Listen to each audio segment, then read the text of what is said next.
सभी का राष्ट्रपथ में इस समय की सबसे बड़ी चर्चा के साथ मैं हिमानी। सबसे पहले एक नजर डालेंगे इस वक्त की सुर्खियों पर। देश की राजधानी दिल्ली में इमारत गिरने की खबर आई, हादसे में 4 लोग हुए घायल।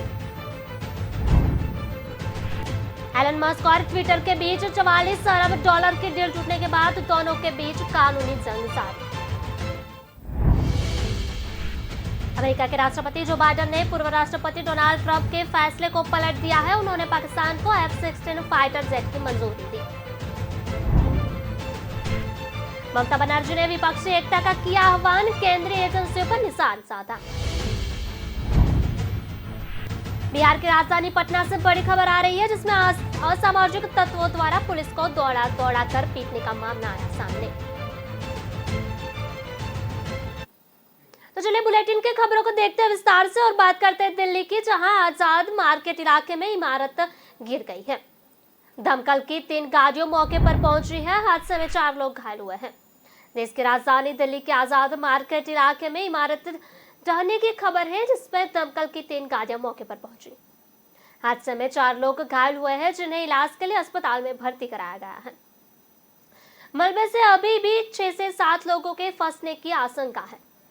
उत्तरी जिला पुलिस उपायुक्त सागर सिंह कालसे ने बताया कि अब तक किसी के हताहत होने की कोई सूचना नहीं है।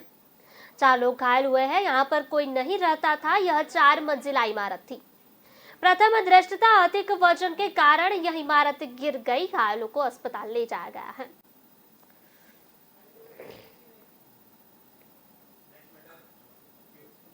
पीटर जाटको ने कंपनी पर अमेरिकी नियामकों को फर्जी खातों व हैकरों के खिलाफ सुरक्षा को लेकर गुमराह करने का आरोप लगाया है। ट्विटर ने 84 पन्नों का शिकायत में कहा, ट्विटर ने यूजर्स की मजबूत सुरक्षा व्यवस्था को जो दावा किया था वह झूठा था। एलन मस्क और ट्विटर के बीच 44 अरब डॉलर की डील टूटने के बाद दोनों के बीच कानूनी जंग जारी है। इस बीच मस्क के वकील ने सोशल मीडिया कंपनी ट्विटर को लेकर बड़ा खुलासा किया है। मस्क के वकील ने दावा किया है कि ट्विटर ने एक व्हीलसेल होकर को मुंह बंद रखने के लिए 70 लाख डॉलर का भुगतान किया था। इसने ट्विटर की परिचालन समस्याओं को लेकर सवाल खड़े किए थे। दरअसल 44 अरब डॉलर की डील मामले में 6 सितंबर को कोर्ट में सुनवाई हुई थी। इस दौरान मस्क के वकील एलेक्स स्पिरो ने कहा कि एक पीटर जाटको को शांत रहने के लिए 70 लाख डॉलर का भुगतान किया गया है। उन्होंने कहा, मामले से परिचित लोगों ने पुष्टि की है कि वह पैसे जाटको को देने के लिए ही था। उधर ट्विटर ने मस्क को वकील के इस दावे को सिर से खारिज कर दिया है। उन्होंने कहा है कि कंपनी के पूर्व सुरक्षा अधिकारी जाटको को कोई भुगतान किया है। दरअसल वॉल स्ट्रीट जर्नल ने गुरुवार को इस लेन देन के बारे में रिपोर्ट प्रकाशित हुई थी। रिपोर्ट के मुताबिक जाटको के ट्विटर छोड़ने के बाद उसे मुआवजे के संबंधित जो रकम दी गई वह एक समझौते के हिस्सा था। इस सौदे ने जाटको को सार्वजनिक रूप से बोलने नहीं दिया। हालांकि सरकारी के रूप से ट्विटर ने खिलाफ शिकायत दर्ज की। ट्विटर के पूर्व सुरक्षा अधिकारी ने पीटर जाटको ने कंपनी पर अमेरिकी नियामकों को फर्जी खातों व हैकरों के खिलाफ सुरक्षा को लेकर गुमराह करने का आरोप लगाया है। ट्विटर ने 84 पन्नों की शिकायत में कहा, ट्विटर ने यूजर्स की मजबूत सुरक्षा व्यवस्था का जो दावा किया था वह झूठा था। बीते माह अमेरिकी प्रतिभूति और विनिमय आयोग, संघीय व्यापार आयोग और न्याय विभाग में दर्ज कराई शिकायतों में जाटको ने ट्विटर पर स्वचालित बोट्स की संख्या कम बताने का आरोप मढ़ा और कहा कि कंपनी फर्जी खातों व बोट्स से निपटने के मुकाबले यूजर्स बढ़ाने को प्राथमिकता देती है। सुरक्षा जोखिम में लापरवाही बरतते हुए यूजर्स की संख्या बढ़ाकर ट्विटर अधिकारी लाखों डॉलर का बोनस कमाते हैं। बात करते हैं अगली खबर की। अमेरिका के राष्ट्रपति जो बाइडेन ने पूर्व राष्ट्रपति डोनाल्ड ट्रंप के फैसले को पलट दिया है। उन्होंने पाकिस्तान को F-16 फाइटर जेट को रखरखाव के लिए 45 करोड़ डॉलर की मंजूरी दे दी है। पाकिस्तान को यह द्वितीय मध्य अभी और बाद में आतंकवाद को रोकने के लिए दी जा रही है। अहम बात यह है कि पिछले 4 साल में इस्लामाबाद को दी जा रही यह सबसे बड़ी सुरक्षा सहायता है। डोनाल्ड ट्रंप ने 2018 में पाकिस्तान को दी जाने वाली 2 अरब डॉलर की वित्तीय सहायता पर बैन लगा दिया था। उन्होंने ये कदम यह कहते हुए उठाया कि आतंकवादी संगठनों, तालिबान और हक्कानी नेटवर्क पर कार्रवाई में पाकिस्तानी फेर रहा है। अब जो बाइडेन ने इसे पलट दिया है। यह जानकारी अमेरिकी विदेश मंत्रालय ने अमेरिकी संसद को दी। इसमें कहा गया कि इस्लामाबाद को वर्तमान और भविष्य में भी आतंकवाद से जुड़े खतरों से निपटने में काफी मदद मिलेगी। विदेश मंत्रालय के प्रवक्ता ने कहा, कांग्रेस को प्रस्तावित अधिसूचना में कहा गया है कि विदेशी सैन्य बिक्री की सूचना है। इससे पाकिस्तान की वायुसेना के F-16 कार्यक्रम को जारी रखा जा सकेगा। यह एक महत्वपूर्ण आतंकवादी रोधी सहयोगी है। पश्चिम बंगाल की मुख्यमंत्री एवं टीएमसी प्रमुख ममता बनर्जी ने आगामी लोकसभा चुनाव के लिए विपक्षी एकता का आह्वान किया है। ममता बनर्जी ने 2024 लोकसभा चुनाव के लिए खेला हो बे अभियान का संकल्प लिया। उन्होंने कहा कि बिहार के मुख्यमंत्री नीतीश कुमार, झारखंड के सीएम हेमंत सोरेन और उत्तर प्रदेश के पूर्व मुख्यमंत्री अखिलेश यादव के साथ मिलकर हम भाजपा को सत्ता से बाहर कर देंगे। उन्होंने कहा कि हम सब साथ आकर भाजपा को 100 सीटों पर समेट देंगे। सीएम बनर्जी ने खेला हो बे का नारा पश्चिम बंगाल विधानसभा चुनाव में दिया था, जिसमें भाजपा को हार मिली थी। ममता बनर्जी ने 2023 के ग्रामीण चुनाव के लिए टीएमसी की तैयारी बैठक में घोषणा करते हुए कहा कि नीतीश जी, अखिलेश और हेमंत हम सब साथ हैं। राजनीति एक युद्ध का मैदान है। हमने 34 साल तक लड़ाई लड़ी है।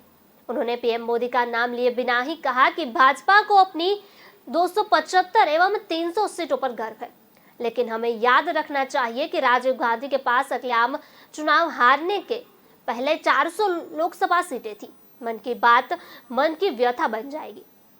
उन्होंने सरकार द्वारा केंद्रीय एजेंसी का दुरुपयोग का आरोप लगाते हुए कहा, हमें भाजपा की एजेंसियों नहीं, हमें नौकरी चाहिए। टीएमसी के कम से कम 3 प्रमुख नामों पूर्व मंत्री पार्थ चटर्जी, राज्य के कानून मंत्री मोलाया घटक और पार्टी नेता अनुब्रत मंडल से जुड़े मामलों की जांच कर रही ईडी और सीबीआई की ओर से इशारा करते हुए ममता ने कहा कि कभी झुकेंगे नहीं। वे जिसे चाहे गिरफ्तार कर ले, हम परवाह नहीं। ईडी, सीबीआई और आईटी की इन कोशिशों का जनता अदालत में मुंहतोड़ जवाब मिलेगा।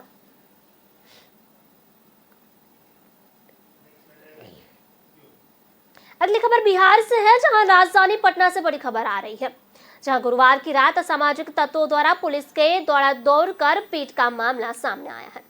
असामाजिक तत्वों के हमले में एक पुलिस कांस्टेबल गंभीर रूप से घायल हो चुके हैं, जिसे इलाज के लिए भर्ती कराया गया है। मिली जानकारी के अनुसार परिबहर थाना क्षेत्र के पटना मार्केट के पास 4 लोगों के हथियार से लेस होकर बैठने की सूचना मिली। इसके बाद पुलिस टीम मौके पर पहुंच गई। इसमें पुलिस टीम ने शिया मस्जिद के पास खड़े 4 युवकों की तलाशी ली। बताया जाता है कि इसके बाद इन सभी को जांच के लिए पुलिस थाना लेकर आने लगी। इस दौरान मौके पर मौजूद असामाजिक तत्वों ने पुलिस कर्मियों पर हमला बोल दिया और जिन लोगों को पुलिस ने हिरासत में लिया था, असामाजिक तत्वों ने उन्हें छोड़ दिया। लोगों ने पुलिस कर्मियों के साथ मारपीट और जब पुलिसकर्मी ने भागने लगे तो उन्हें दौड़ कर पीटा। इसके बाद काफी संख्या में लोग पीरबहोर थाना भी पहुंच गए और थाने का भी घेराव कर लिया। लोगों का आरोप था कि पुलिस सादी वर्दी में मौके पर क्यों पहुंची। लोगों को यह भी आरोप था कि पुलिस गलत सूचना पर बेवजह जांच के नाम पर लोगों को क्यों परेशान करती है।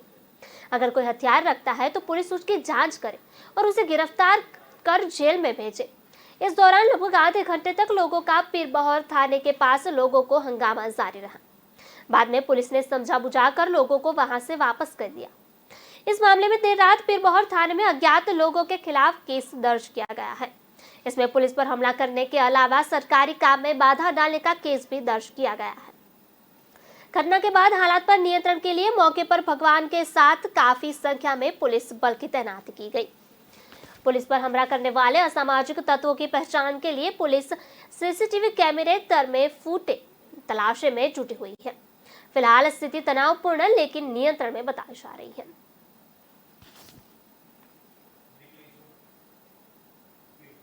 खबरों का सिलसिला लगातार जारी रहेगा। मिलते एक छोटे से ब्रेक के बाद।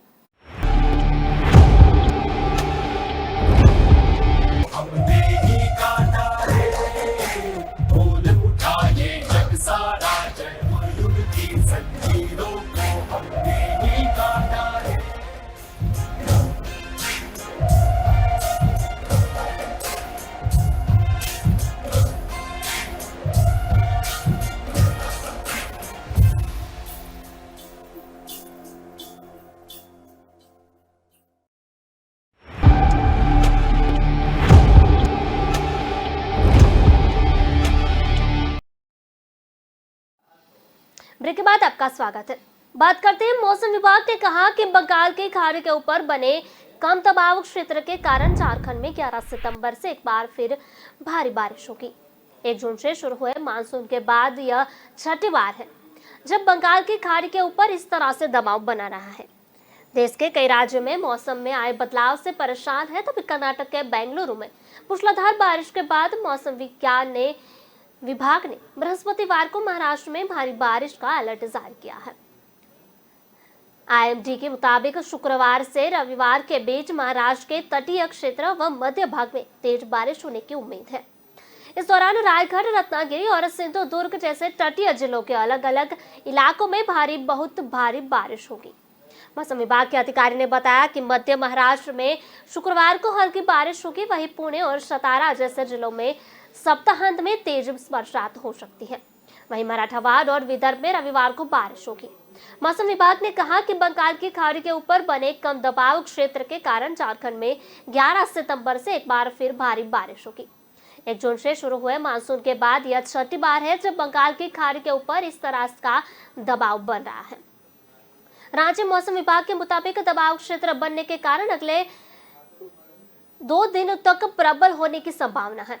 रिपोर्ट के मुताबिक 11 और 12 सितंबर के राज्यों के कई भागों में बारिश होगी। वहीं दक्षिण पूर्व क्षेत्र के कई भाग, उत्तर और मध्य झारखंड के भागों में बारिश होगी। तभी मौसम विभाग के अनुसार बारिश का सबसे ज्यादा प्रभाव पूर्वी सिंहभूमि, पश्चिम सिंहभूमि और सरायकेला जिलों में रहेगा। रिपोर्ट के अनुसार झारखंड में 1 जून से 8 सितंबर के बीच में 624 मिलीमीटर बारिश हुई, जो सामान्य वर्षा 866 मिलीमीटर से कम है। राज्य के 24 जिलों में से 7 में औसत बारिश से 15 में बारिश की कमी और 2 जिलों सूखे की दिक्कत रही है।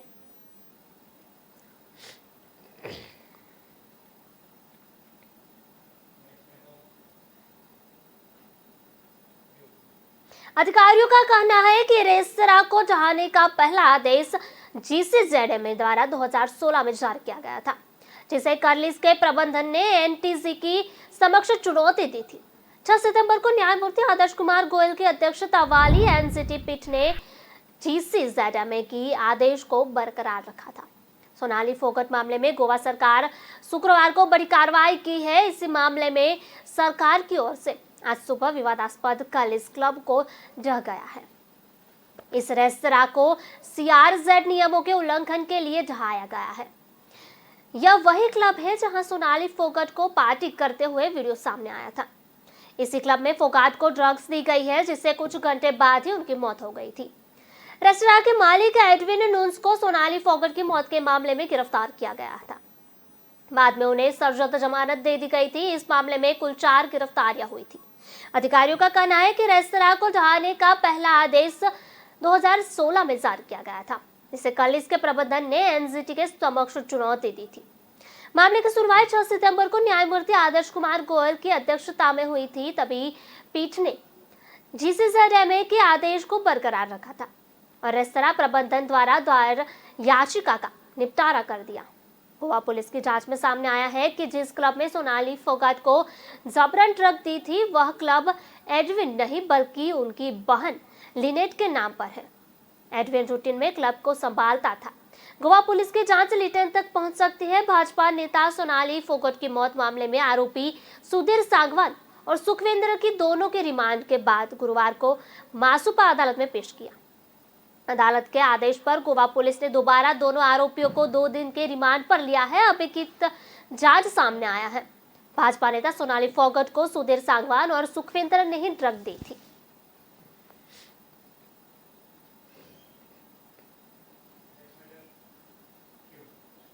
पूर्वी लद्दाख सीमा पर तनाव कम करने की दिशा में भारत और चीन की सेना ने बड़ी घोषणा की है।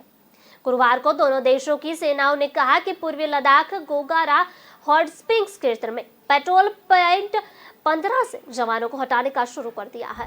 भारत चीन कोर कमांडर स्तरीय बैठक के 16वें दौरे में बनी सहमति के बाद यह फैसला लिया गया है। सीमा पर शांति के लिए यह एक अच्छा कदम है। दोनों देशों की सेनाओं में 17 जुलाई में उच्च स्तरीय सैन्य वार्ता में इस पर सहमति बनी थी। यह घोषणा ऐसे समय हुई जब एक हफ्ते बाद उज्बेकिस्तान में शंघाई सहयोग संगठन का सालाना शिखर सम्मेलन है।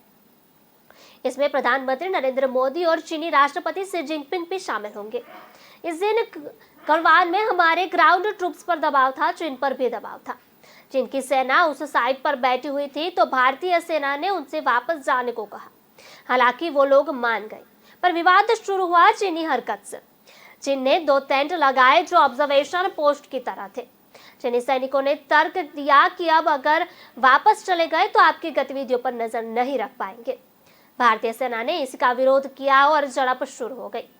चीनी सैन्य हथियार से लैस थे। भारतीय सेना पुरानी प्रैक्टिस के तहत वहां पहुंची थी।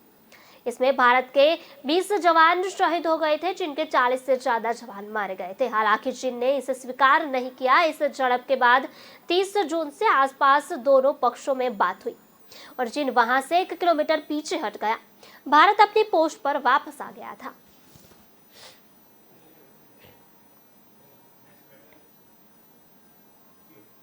बात करते हैं गोवा के कलिस क्लब को गिराने पर सुप्रीम कोर्ट ने रोक लगा दी है। कोर्ट ने इस शर्त पर रोक लगाई है कि अब क्लब में किसी तरह की कमर्शियल एक्टिविटी नहीं होगी। शुक्रवार को क्लब से गिराने का काम चल रहा है। क्लब को गिराने के लिए बुलडोजर भी वहां पहुंच चुका था। यह वही क्लब है जिसमें भाजपा नेता सोनाली फोगट को ड्रग्स दी गई थी। गोवा प्रशासन के मुताबिक कल इस क्लब को नो डेवलपमेंट जोन में बनाया गया है। Goa coastal zone management authority ने 2016 को इसे ढहाने का आदेश दिया था।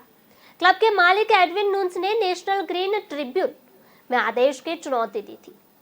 एनजीटी ने 6 सितंबर को जीसीआरएमए को फैसले को बरकरार रखा था। इसके बाद 8 सितंबर गुरुवार को जिला प्रशासन ने क्लब को गिराने का आदेश जारी किया था। गोवा के कलिस क्लब में 23 अगस्त की अल सुबह सोनाली फोगट अपने पीए सुधीर सांगवान और उसके साथी सुखविंदर के साथ आखिरी बार नजर आई थी। इसी के बाद उनकी मौत हुई। दोनों आरोपियों 12 दिन से रिमांड पर है। कुछ सीसीटीवी फुटेज भी इसी क्लब से बाहर आए हैं तो जिसमें सुधीर सोनाली को जबरदस्त कोई लिक्विड पिलाते हुए नजर आ रहा था। पुलिस के अनुसार सोनाली का ड्रग दिया। इसके बाद गोवा पुलिस के द्वारा क्लब को सील कर दिया गया। इस मामले में हत्या के आरोपी पीए सुधीर सांगवान को सुखविंदर को 2 दिन के और पुलिस रिमांड पर लिया गया है।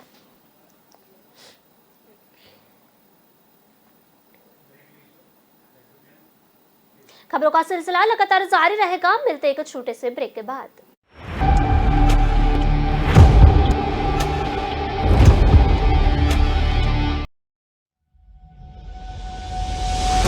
लहरों से डरकर नौका पार नहीं होती। कोशिश करने वालों की कभी हार नहीं होती। नन्ही चींटी जब दाना लेकर चलती है, चढ़ती दीवारों पर 100 बार फिसलती है। मन का विश्वास रगों में साहस भरता है। चढ़कर गिरना, गिरकर चढ़ना न अखरता है। आखिर उसकी मेहनत बेकार नहीं होती। कोशिश करने वालों की कभी हार नहीं होती। डुबकी या सिंधु में गोताखोर लगाता, जा जाकर खाली हाथ लौट कर आता। मिलते नहीं सहज ही मोती गहरे पानी में, बढ़ता 2 गुना उत्साह इसी हैरानी में। मुट्ठी उसकी खाली हर बार नहीं होती।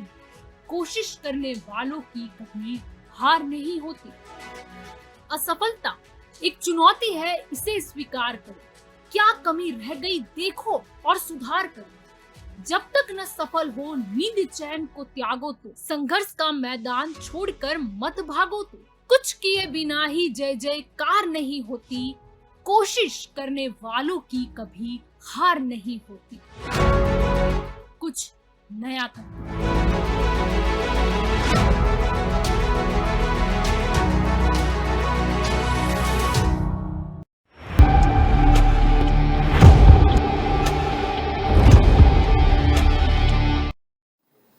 ब्रेक के बाद आपका स्वागत है। बात करते हैं ब्रिटेन की महारानी एलिजाबेथ दूसरे को निधन के बाद उनके बेटे प्रिंस चार्ल्स नए किंग बन गए हैं। अब उन्हें किंग चार्ल्स 3 के नाम से जाना जाएगा। नए किंग के रूप में उन्हें क्या कहा जाएगा, यही नए चार्ल्स 3 का पहला फैसला है। परंपरा के मुताबिक वे अपने लिए 4 नाम चार्ल्स, फिलिप, आर्थर, जॉर्ज में से किसी एक नाम को चुन सकते हैं। उनकी पत्नी कैथरीन को डचेस ऑफ कॉर्नवाल के नाम से जाना जाएगा।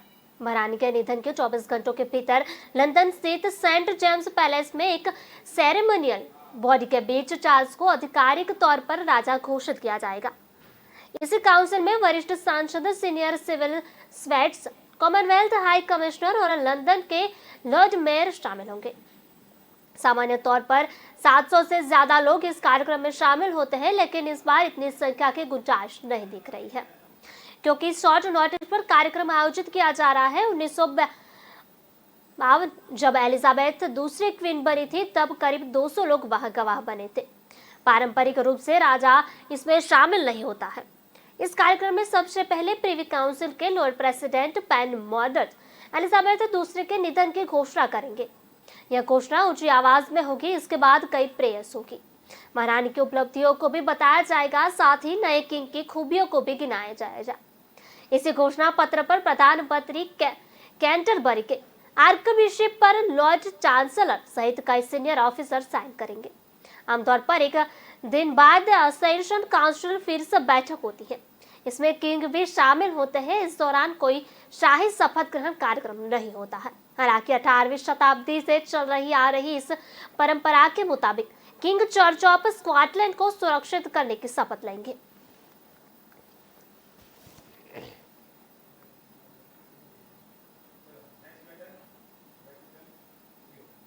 अमेरिका के पूर्व राष्ट्रपति डोनाल्ड ट्रंप ने भारत के प्रधानमंत्री नरेंद्र मोदी और इंडियन कम्युनिटी से मिल रहे सपोर्ट के बारे में चर्चा की। उन्होंने एक इंटरव्यू में बताया गया कि पीएम मोदी बहुत अच्छा काम कर रहे हैं। भारत का मुझसे अच्छा दोस्त कोई नहीं है। ट्रंप ने कहा कि भारत और पीएम मोदी के साथ मेरे रिश्ते बहुत खास हैं। हम बेस्ट फ्रेंड हैं। वो कमाल के व्यक्ति हैं, बहुत बढ़िया काम कर रहे हैं। मेरे कार्यालय में अमेरिका भारत के रिलेशन सबसे ज्यादा मजबूत हुए हैं। इतने मजबूत रिश्ते न तो बाइडेन सरकार के साथ है और न ही ओबामा के साथ है। अमेरिका में भी मुझे इंडियन कम्युनिटी से सपोर्ट मिलता है। अमेरिका में 2024 में प्रेसिडेंट इलेक्शन होने वाला है। ट्रंप ये चुनाव लड़ेंगे या नहीं, इस पर उन्होंने बात की थी। इंटरव्यू के दौरान ट्रंप ने कहा कि मेरे चुनाव लड़ने से बहुत लोगों को खुशी होगी, लेकिन कुछ नाखुश भी होंगे। मैं राष्ट्रपति पद के लिए चुनाव लड़ूंगा। सब चाहते हैं कि मैं इलेक्शन में खड़ा हो। मेरी पॉपुलैरिटी ज्यादा है। मैं प्रेसिडेंट कैंडिडेट पर के लिए जाने वाले हर तरह के पोल और सर्वे में आगे हूँ। चुनाव लड़ने के सवाल का जवाब देते हुए ट्रंप ने बाइडेन की डेमोक्रेटिक पार्टी को घेर लिया। उन्होंने कहा कि एफबीआई की रेड पर एक सेटअप है। यह न्यायतंत्र का हथियार तौर पर गलत इस्तेमाल करने जैसा है। यह कट्टर लेफ्ट डेमोक्रेट्स का हमला है। वे नहीं चाहते कि मैं 2024 में चुनाव लड़ूं। एफबीआई ने 9 अगस्त को पूर्व राष्ट्रपति ट्रंप के आलिशान फार्म हाउस और रिसोर्ट मारे लीगो पर छापा मारा था। यहाँ एजेंट्स के दूसरे लोगों के मिलिट्री और न्यूक्लियर कैपेबिलिटी के जुड़े डॉक्यूमेंट्स मिले थे। इस पर ट्रंप ने कहा कि वह डॉक्यूमेंट्स मुझे फंसाने के लिए रखे गए हैं। वो ये दिखाना चाहते हैं कि मैंने डॉक्यूमेंट चुराकर कानून तोड़ा है। क्लोजिंग करो नहीं तो मैंने कह जो नीचे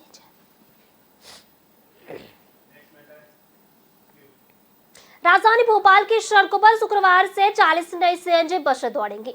ये बसें 3 नए और 2 पुराने रूट पर चलेगी। इसके बाद शहर में 21 रूट पर कुल 313 बसें हो जाएंगी।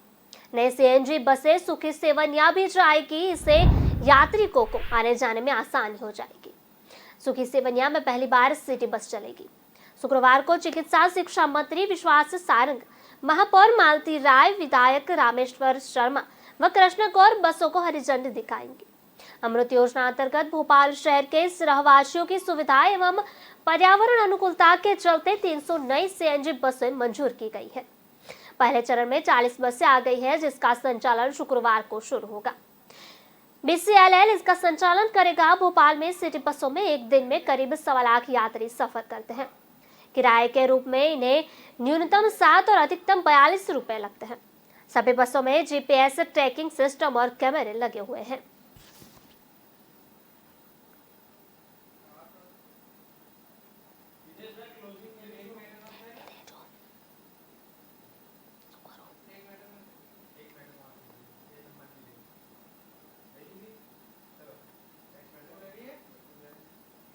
छत्तीसगढ़ का राजनीतिक प्रशासनिक मानचित्र पूरी तरह से बदलने जा रहा है।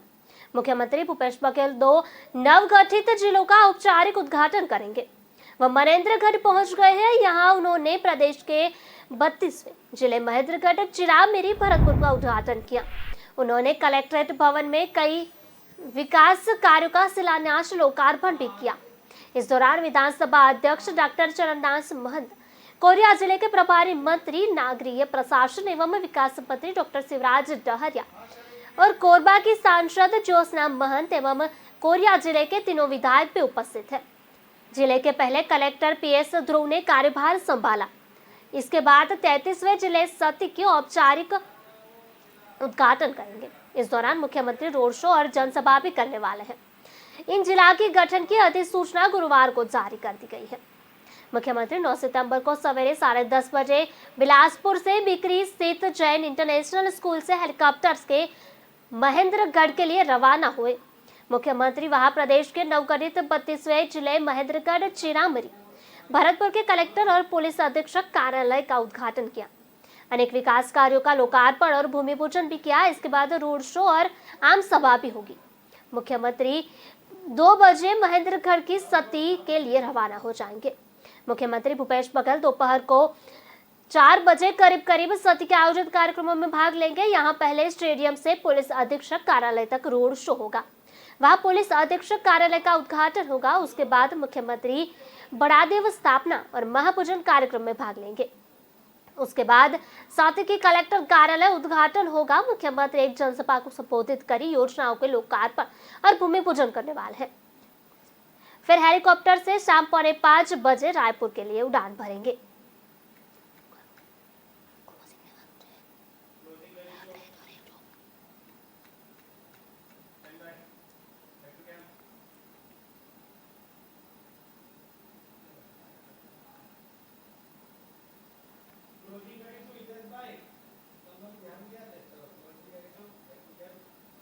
फिलहाल बुलेटिन में बस इतना ही। विस्तार से खबरें पढ़ने के लिए आप हमारी वेबसाइट का भी प्रयोग कर सकते हैं। हमारे वेब का पता है www.kalamkartavya.com। हमारी कलम ही हमारा कर्तव्य है कि उद्देश्य के साथ आप खबरों को राष्ट्रपतन के साथ देखते रहिए। नमस्कार।